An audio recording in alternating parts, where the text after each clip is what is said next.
À toi et de ton trône de grâce, je m'approche par la foi.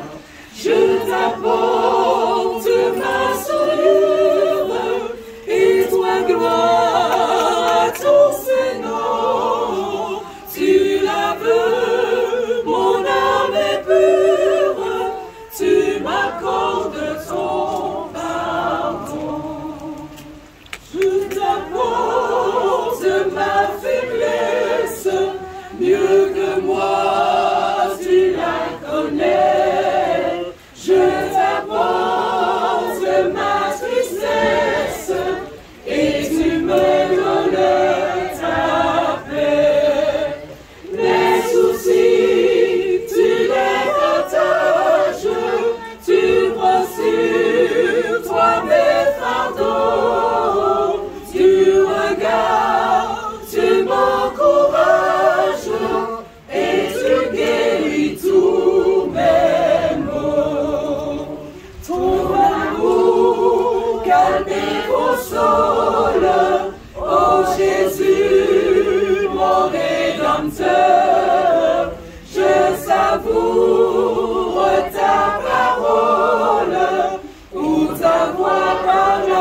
mourut aussi pour toi.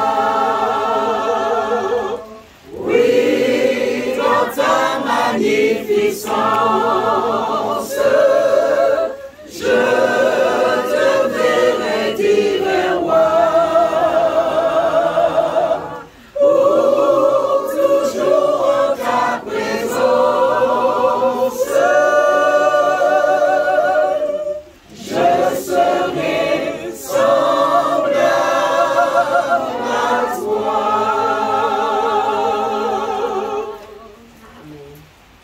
C'était l'aspiration la plus profonde de Michel, de pouvoir voir un jour Jésus face à face et en sa présence être pour l'éternité. Et vraiment, chers amis, c'est tout ce qui a motivé sa vie, c'est tout ce qui lui a permis de tenir ferme et d'avancer. Et alors que nous allons déposer Michel dans le tombeau, qui ne constitue en rien sa dernière demeure, mais sa demeure transitoire, provisoire, en attendant le jour où justement va se réaliser cette merveilleuse promesse du retour de Jésus et de la prise en charge, en compte de ses enfants dans son royaume pour toujours. Et parce que ce moment est peut-être le moment le plus douloureux, parce qu'on va se séparer pour un temps d'elle, mais enfin, je dirais définitivement de ce corps, puisque le corps sera renouvelé, nous voulons encore vous laisser une merveilleuse promesse. Nous en avons partagé quelques-unes à l'église, mais nous voulons vous laisser cette promesse que l'apôtre Paul adresse aux Thessaloniciens, parce qu'ils avaient des doutes concernant la résurrection, concernant la mort, concernant le sommeil de la mort. Et Paul va leur dire dans 1 Thessaloniciens chapitre 4, verset 13 à 18, « Nous ne voulons pas, frères, que vous soyez dans l'ignorance au sujet de ceux qui dorment. » Notez bien qu'il emploie l'expression de ceux qui dorment. Et je vous ai dit tout à l'heure, et je le redis, mes amis, Michel dort du sommeil de la mort, elle dort.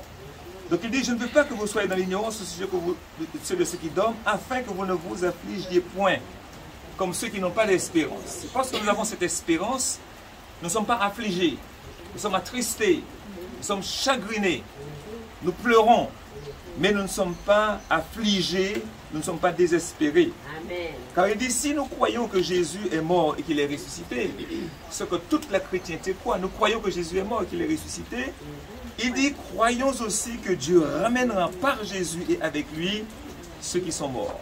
Amen. Voici en effet, dit-il, ce que nous vous déclarons d'après la parole du Seigneur. Écoutez bien, nous les vivants restés pour l'avènement du Seigneur, nous ne devancerons pas ceux qui sont décédés. Parce que la réalité, c'est que quand Jésus-Christ reviendra sur terre, il y aura des personnes vivantes pour l'accueillir, pour le recevoir. Et il dit que nous, les vivants, alors nous ne savons pas si nous serons vivants. Nous allons souhaiter être vivants, beaucoup d'entre nous. Mais ce n'est pas le plus important. Le plus important, c'est de pouvoir vivre et de mourir en Jésus-Christ et de ressusciter avec lui lorsqu'il reviendra. Il dit donc, nous les vivants, nous ne devancerons pas ceux qui sont morts, car le Seigneur lui-même, à un signal donné à la voix d'un archange et au son de la trompette de Dieu, descendra du ciel et les morts en Christ ressusciteront premièrement. Amen. Est-ce que vous imaginez ce que sera ce moment-là? Toutes les personnes qui sont dans ce cimetière, dans tous les cimetières de la Martinique et d'ailleurs, qui ont donné leur vie à Jésus, qui ont vécu avec lui et qui sont descendus dans la tombe, gardant cette espérance, cette assurance, ces personnes ressusciteront premièrement lorsque les anges seront envoyés pour rassembler les élus de Dieu. Il dit ensuite, nous les vivants qui serons restés, nous serons tous ensemble enlevés avec eux sur les nuées à la rencontre du Seigneur dans les airs, et ainsi nous serons toujours avec le Seigneur. Amen, amen. Une grande réunion, un grand rassemblement de ceux qui sont morts en Jésus-Christ et de ceux qui vivent en Jésus-Christ partiront ensemble sur les nuées à la rencontre du Seigneur. C'est vrai que nous avons peut-être de mal à croire à cela. Mais mes amis, la parole de Dieu est certaine. Amen, Ce que Jésus a dit se réalise et se réalisera encore. Et je voudrais que vous soyez fortifiés. Membres de la famille, amis, nous tous qui sommes ici. Je voudrais que ces paroles nous encouragent, nous fortifient, nous permettent d'aller au-delà du moment présent pour que nous puissions nous assurer notre élection. Et il finit donc, puisqu'il aura adressé quelques paroles, la finalité de ces paroles: consolez-vous donc les uns les autres par ces paroles. Et je dis la même chose que Paul. Je me fais l'interprète de l'apôtre Paul en vous encourageant, en vous adressant cette même recommandation. Consolez-vous. Consolez-vous mutuellement. Consolez-vous personnellement. Accrochez-vous à cette parole. Croyez que cette parole est vraie et elle s'accomplira très bientôt. Donc, que Dieu vous fortifie, que Dieu vous soutienne et qu'il vous accorde sa paix, la sérénité, la confiance et par-dessus tout, qu'il nous accorde à tous ici présents, sans exception, l'assurance de notre salut afin de pouvoir très bientôt jouir avec lui les âges sans fin de l'éternité. Là, nous le verrons face à face tel qu'il est pour l'éternité. Amen. Amen. Je vous invite, chers amis, là où vous êtes, à incliner la tête. Nous aurons une dernière prière. Notre Dieu, notre Père, nous sommes arrivés maintenant au moment de la séparation, où nous allons déposer notre sœur dans le tombeau. Mais nous ne le faisons pas sans que brûle dans nos cœurs l'espérance de la résurrection. Amen. Nous sommes rassemblés ici, non pas découragés, puisque même dans ce cimetière, ce n'est pas la mort qui a le dernier mot, mais c'est Jésus qui a le dernier mot. Nous prions à notre Père qui est dans les cieux, au nom de celui qui a dit « Je suis la résurrection et la vie ».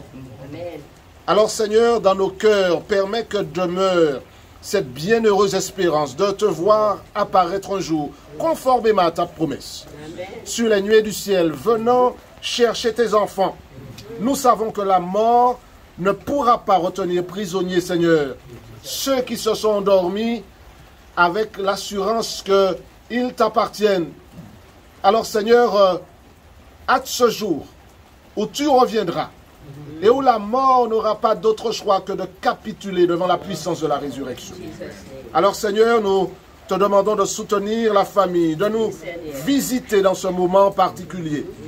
Seigneur, renouvelle nos forces, permets que tes promesses soient enracinées dans nos cœurs, que nous gardions le souvenir de notre sœur, mais que nous focalisions notre attention sur ton avènement prochain, Seigneur. D'ici là, garde-nous fidèles, persévérants. Tu l'as dit, c'est celui qui persévérera jusqu'à la fin qui sera sauvé. Donne-nous de tenir ta main, de ne pas lâcher et d'être consolés, Seigneur, par la certitude de ta présence ici-bas, parmi nous, la certitude de ton prochain retour. Sois avec nous et que ta parole, tes promesses soient pour nous une consolation. Nous te demandons ces grâces dans le nom de Jésus et pour ta gloire. Amen.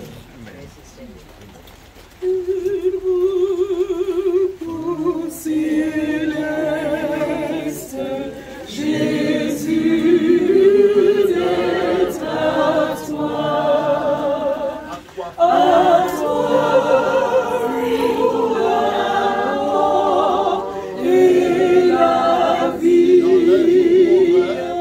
dans les jours mauvais, ne change.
What?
Mutton?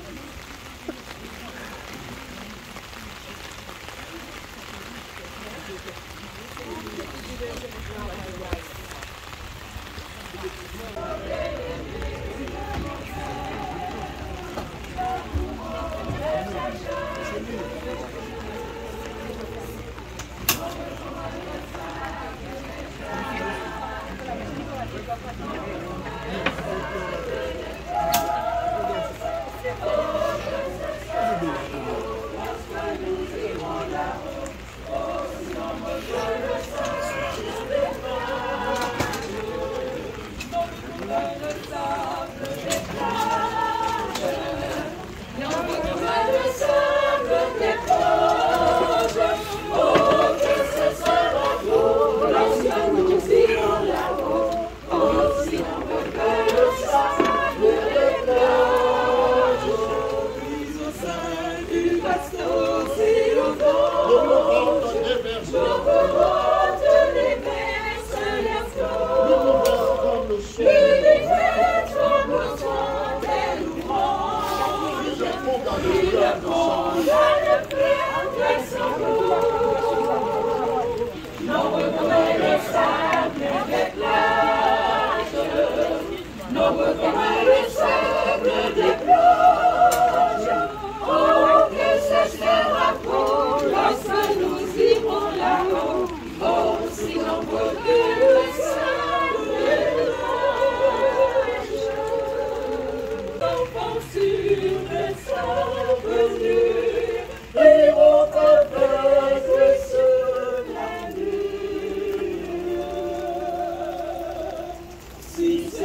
fermé, là, c'est pas pour ça. Oui. Hein? Ça s'appelle l'épilateur. C'est ça qui... Ok.